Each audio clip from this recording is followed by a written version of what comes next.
బాపులపాడు గ్రామంలో సిద్దప్ప అనే పండితుడుండేవాడు.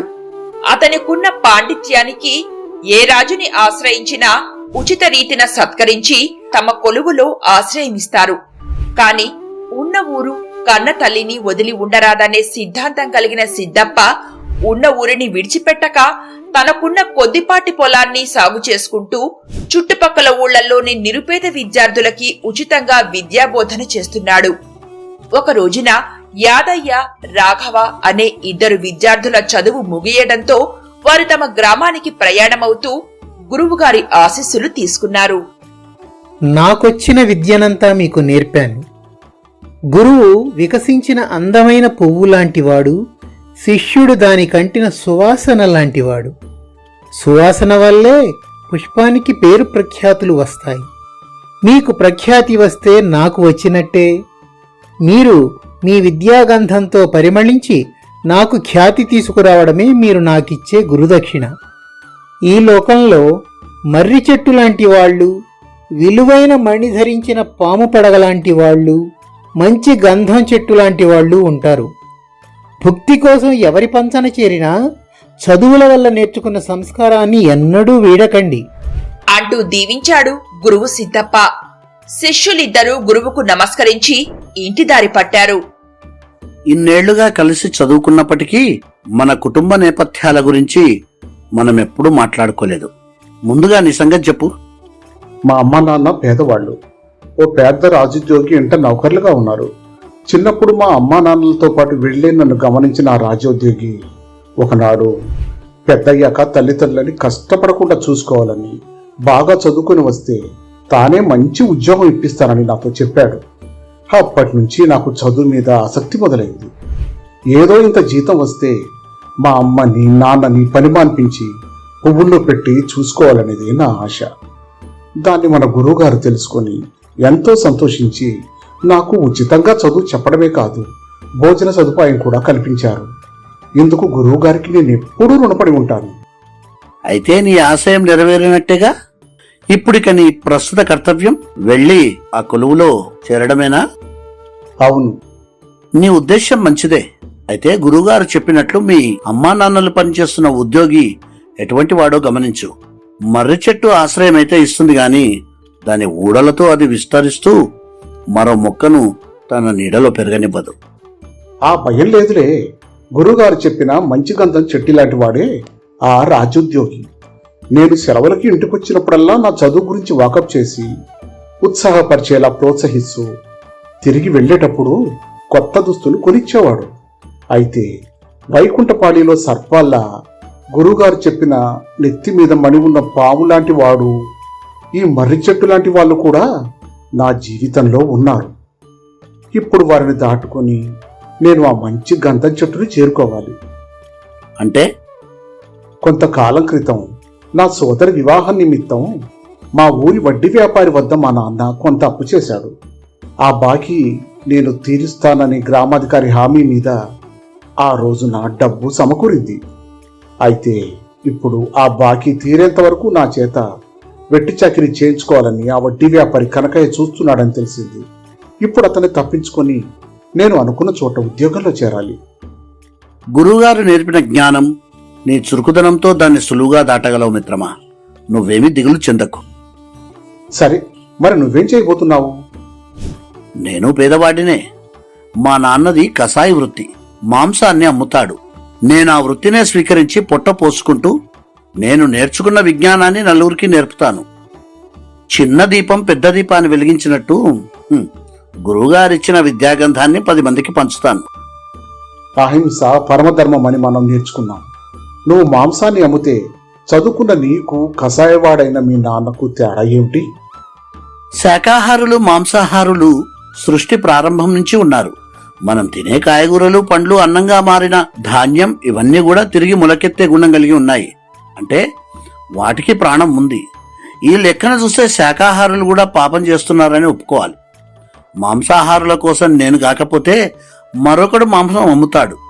నేను నా భుక్తి కోసం తాతల కాలం నాటి నుండి వస్తున్న నా వృత్తిని స్వీకరించబోతున్నాను తప్ప ఆర్జన కోసం కాదు. నువ్వు చెప్పింది కూడా నిజమే. యజ్ఞం చేసేటప్పుడు మేకను చంపుతారు. మనిషి తన పెంపుడు జంతువులైన కుక్కలని పిల్లులని పెంచుతూ జీవకారుణ్యం చూపిస్తాడు కానీ తన తిండి దగ్గరకు వచ్చేసరికి అది మర్చిపోయి శాకాహారం కన్నా మాంసాహారానికే ప్రాముఖ్యతనిస్తారన్నది జగద్విదితం.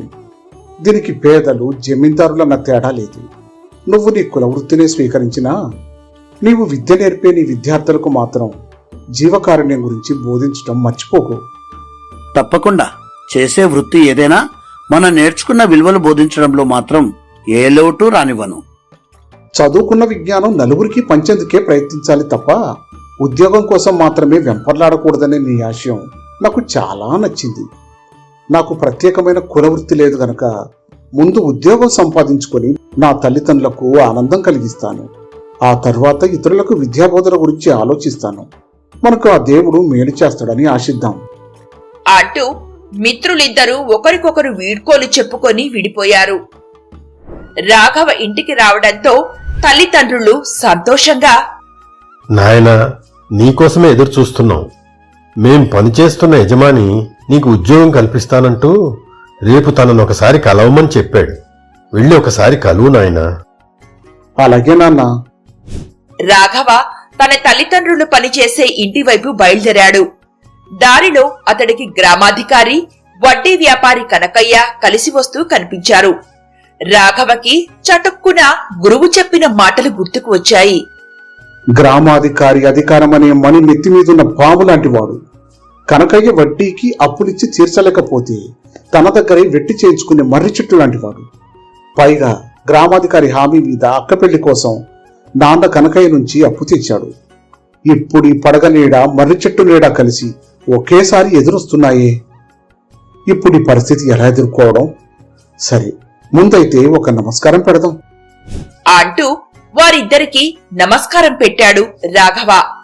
గ్రామాధికారి రాఘవ కేసి మెచ్చుకోలుగా చూస్తూ, ఆ సిద్ధప్ప గారి దగ్గర శిష్యరికం చేసి బయటకు వచ్చావంటే నీది సామాన్యమైన చదువు కాదోయ్.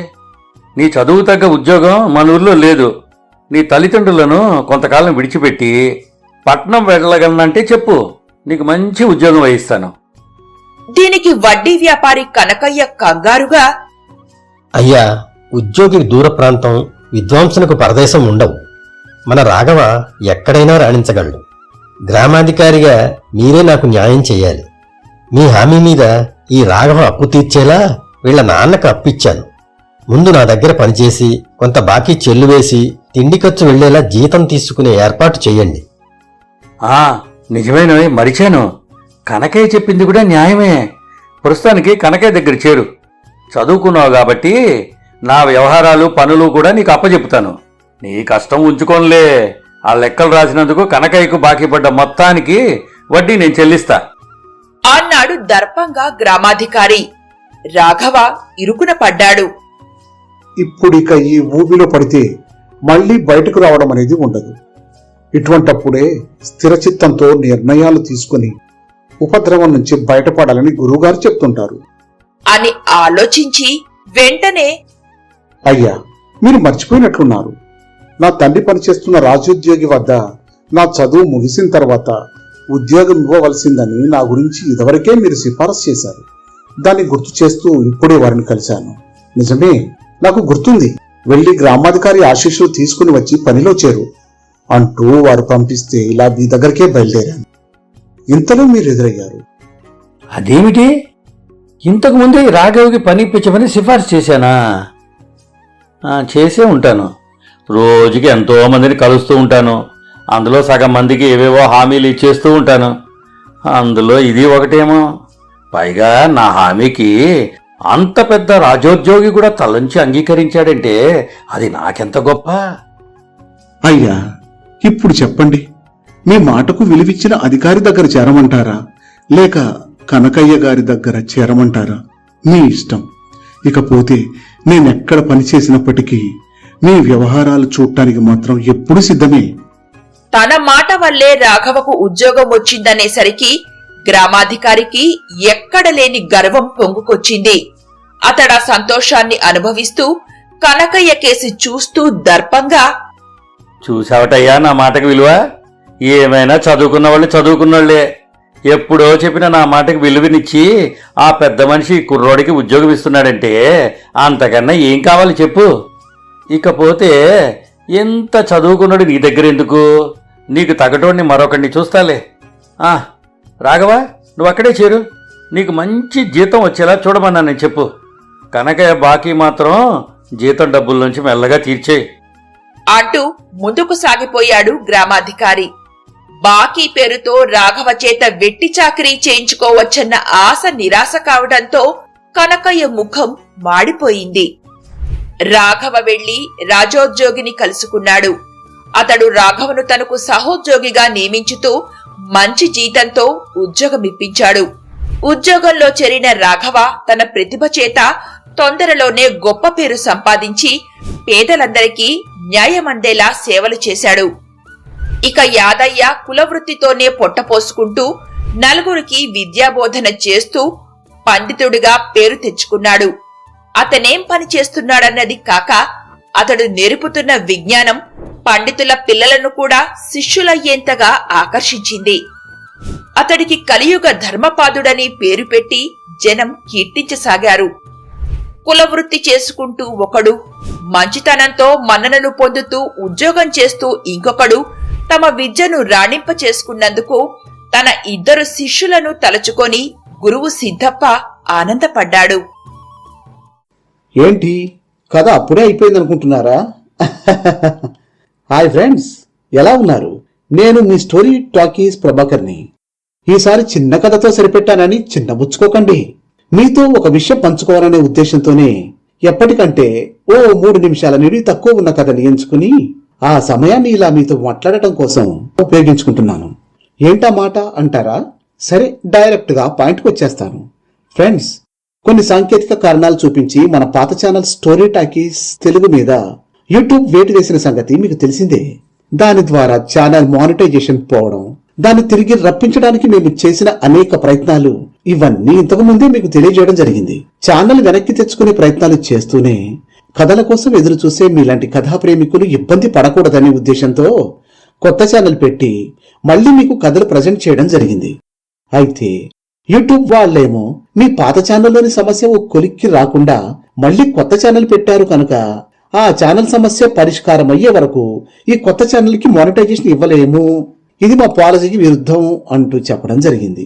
ఈ విషయం కూడా మీకు తెలుసు. అయ్యో, రెండో ఛానల్ కూడా ఇలా జరిగింది ఏమిటి? సరే, పాత ఛానల్ ప్రాబ్లం ని సాల్వ్ చేసుకుందాం అనుకుంటే దానికి అప్లై చేయాలంటే 3 నెలల సమయం గడువు పెట్టారు.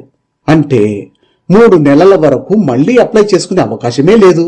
అంతకాలం పాటు మన సబ్స్క్రైబర్స్ ని ఎంగేజ్ చేయడం ఎలాగా అని ఆలోచించి టెక్ ఛానల్ వాళ్ళని సంప్రదిస్తే, మీరు పోయినసారి పాత నెంబర్ తోనే మరో ఛానల్ ఓపెన్ చేశారు, అందువలన రిజెక్ట్ అయింది. ఈసారి కొత్త నెంబర్ తో కొత్త వ్యక్తి పేరు మీద ఛానల్ ఓపెన్ చేయండి, వర్కౌట్ అవుతుంది.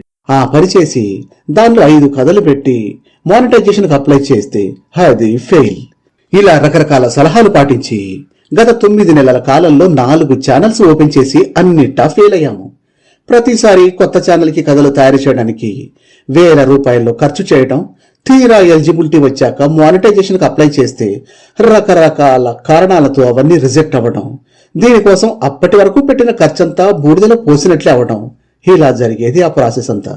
ఈ ప్రయత్నాలలో విసిగిపోయి ఒకనొక టైంలో ఇక లాభం లేదు, కథలు మనకు వచ్చి రావడం లేదు, ఏదైనా కామెడీ కంటెంట్ తో ముందుకెళదామని పోయిన నెలలో ఒక కామెడీ ఛానల్ ఓపెన్ చేస్తే గొంతులు గుర్తుపట్టిన మన జనాలు, గురూజీ, జోకులు బాగున్నాయి గానీ మీ నుంచి నేను ఆశించేది ఇవి కాదు. ఇవన్నీ మాకు ఏ సోషల్ మీడియాలోనైనా కుప్పలు తెప్పలుగా దొరుకుతాయి. దొరకనివి మంచి కథలే. నిజానికి మీ బలం అదే. మీరు చక్కని కథలు చెప్తారు, ఆ కథలే చెప్పండి, అదే నాకు ఇష్టం అంటూ కామెంట్లతో చితక్కొట్టారు. నిజమే, ప్రేక్షకులు ఆశించేదే మనం ఇవ్వాలి గాని మన దగ్గరున్నది వాళ్ల మీద బలవంతంగా రుద్దకూడదని తీర్మానించుకున్నాను. మరి ఎలా? కథలు చెప్పే నా ప్రతి ప్రయత్నాన్ని యూట్యూబ్ నీరు కార్చేస్తుంది. పైగా దానికి సహేతుకమైన కారణం కూడా చూపించడం లేదు. ఏం చేయాలి అని అనుకుంటున్నప్పుడు మరొక టెక్ ఛానల్ వారి సలహా ఏమిటంటే, నువ్వు పెట్టే ప్రతి కొత్త ఛానల్ని నీ పాత ఛానల్ కథతో కంపేర్ చేసి రిజెక్ట్ చేస్తుంది యూట్యూబ్ సిస్టమ్. సో నువ్వు మూలన పడిన ఆ పాత ఛానల్లోని వీడియోలన్నీ డిలీట్ చేసి ఛానల్ రిమూవ్ చేసేయి.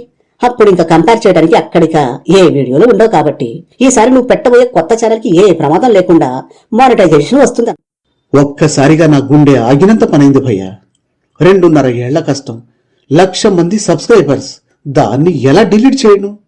దానివల్ల పావులా ఉపయోగం లేనప్పుడు అది ఇంకా ఉండి ఏం ప్రయోజనం? గత 9 నెలల కాలంలో 3 సార్లు రివ్యూకి వెళ్ళావు, ఏమైంది? ప్రతిసారి రిజెక్ట్. కనీసం ఎందుకు రిజెక్ట్ చేస్తున్నాడో కారణం చెప్పాడా? ఎప్పుడు ఒకటే dialogue, harmful and sexual content వల్ల ఈ యాక్షన్ తీసుకున్నామని. అటువంటివి ఏమి మీ ఛానల్లో లేవని మీకు తెలుసు, మీ సబ్స్క్రైబర్స్ కి తెలుసు. కానీ మీరెవరూ యూట్యూబ్ ని ఒప్పించలేరు. రివ్యూకి వెళ్లే ముందు ప్రతిసారి నువ్వు ప్రతి కథని పట్టి చూసి నీకు అనుమానం ఉన్న 4-5 కథలు డిలీట్ చేసి మరి అప్లై చేస్తూ వచ్చావు, ఏమైంది? కనీసం ఏ కథలో కంటెంట్ చూసి రిజెక్ట్ చేస్తున్నారో దయచేసి తెలియజేయండి అని నువ్వు రిక్వెస్ట్ పెట్టినా కనీసం నేను పట్టించుకున్నది లేదు, రెస్పాన్స్ ఇచ్చింది లేదు. ఇప్పటికే 3 సార్లు రిజెక్ట్ చేశాడు. ఇంకో 3 నెలలు ఆగి మరోసారి అప్లై చేసావనుకో, ఈసారి 4వసారి కనుక యూట్యూబే నీ ఛానల్ ని డిలీట్ చేసే అవకాశం ఉంది. అప్పటిదాకా నువ్వు టైం వేస్ట్ చేసుకోవడం ఎందుకు? అదేదో నువ్వే చేసి కొత్త ఛానల్ పెట్టుకో. నేను చెప్పానని కాదు, ఈ విషయం నువ్వే ఆలోచించు. అతను చెప్పిన ప్రతి అక్షరము నిజమే. ఛానల్లోని ఏ కథలో ఏ సన్నివేశం మీద ఈ యాక్షన్ తీసుకున్నారో దయచేసి నాకు తెలియజేయండి అని ఎన్నిసార్లు చాట్ ద్వారా, మెయిల్ ద్వారా యూట్యూబ్కి రిక్వెస్ట్ చేశానో లెక్కే లేదు. కానీ ప్రయోజనం శూన్యం. అందుకే పోయిన ఫిబ్రవరిలో గుండె రాయి చేసుకుని కంటెంట్ మొత్తం డిలీట్ చేసి ఛానల్ ని క్లోజ్ చేసేశాను. ఆ తర్వాత మళ్ళీ ఈ ఛానల్ కోసం కొత్త బొమ్మలతో కొత్త కథలు తయారు చేసి ఇలా మీ ముందుకొచ్చాను. అయితే ఇక్కడ ఊహించని ట్విస్ట్ ఏంటంటే, మన ఛానల్కి వేసినట్టుగానే ఆ తర్వాత ఇటువంటి కంటెంటే తయారు చేసే అనేక కథల ఛానల్స్ మీద కూడా ఇదే కారణం చూపించి యూట్యూబ్ వేటు వేసింది. ఒక్క తెలుగులోనే 100 ఛానల్స్ లేచిపోయాయని తర్వాత తెలిసింది. ఒక్క తెలుగు అనే కాదు, ప్రపంచ వ్యాప్తంగా అనేక భాషల్లో లక్షల ఛానల్స్ లేచిపోయాయట. అయితే వీటిలో ఎక్కువ ప్రజాదరణ పొందుతున్న ఛానల్స్ ని మెయిన్ టార్గెట్ చేయటం వలన మన ఛానల్ 1 నెల ముందుగానే లేచిపోయింది. ఇక అప్పుడు గగ్గోలు మొదలై మనలాగే ఇతర క్రియేటర్స్ కూడా తమ ఛానల్స్ కాపాడుకునే ప్రయత్నాలు చేస్తూ వచ్చారు. గత 8 నెలల కాలంలో వాళ్ళ ప్రయత్నాలు కూడా వర్కౌట్ కాలేదు. అయితే ఈ ప్రాసెస్ లో ఈ కంటెంట్ క్రియేటర్స్ అందరూ కూడా మేము గత 10-15 ఏళ్లుగా ఈ కంటెంట్ క్రియేట్ చేస్తున్నాము, మీ పాలసీలు రూల్స్ మాకు బాగా తెలుసు, ఇప్పుడు మేము కొత్తగా వాటికి బ్రేక్ చేసింది లేదు. మీ AI జనరేటెడ్ సిస్టమ్ ప్రోగ్రామ్ లోని ఏదో ప్రాబ్లం ఉంది, వాటిని సరిచేసి మా ఛానల్ మాకు ఇప్పించండి మహాప్రభో అని చెప్పడంలో విజయం సాధించారు. యూట్యూబ్ కూడా ఆలోచనలో పడినట్టుంది. ఒకసారి మళ్లీ మాన్యువల్ గా చెక్ చేసి ఛానల్స్ లోని ఏ ప్రాబ్లం లేదని గుర్తించి 1 by 1 అన్ని ఛానల్స్ ని వెనక్కి ఇవ్వటం స్టార్ట్ చేసింది. ఇదంతా కేవలం 3 వారాల క్రితం నుంచి జరిగిన ప్రాసెస్.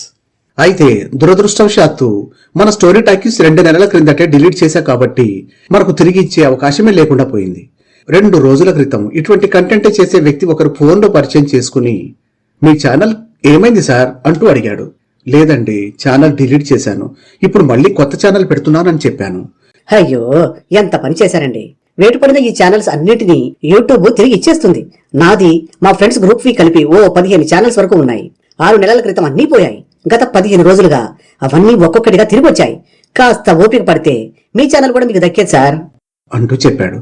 ఇక నా బాధ ఏమని చెప్పను, పాతది పోయింది సరే, కొత్త వాటికి కూడా మానిటైజేషన్ ఇవ్వటం లేదండి అంటూ నేను నా బాధను వ్యక్తం చేస్తే, మీరేం వర్రీ కాకండి, ఒరిజినల్ కంటెంట్ క్రియేటర్స్ ని మళ్లీ యూట్యూబ్ గుర్తిస్తుంది.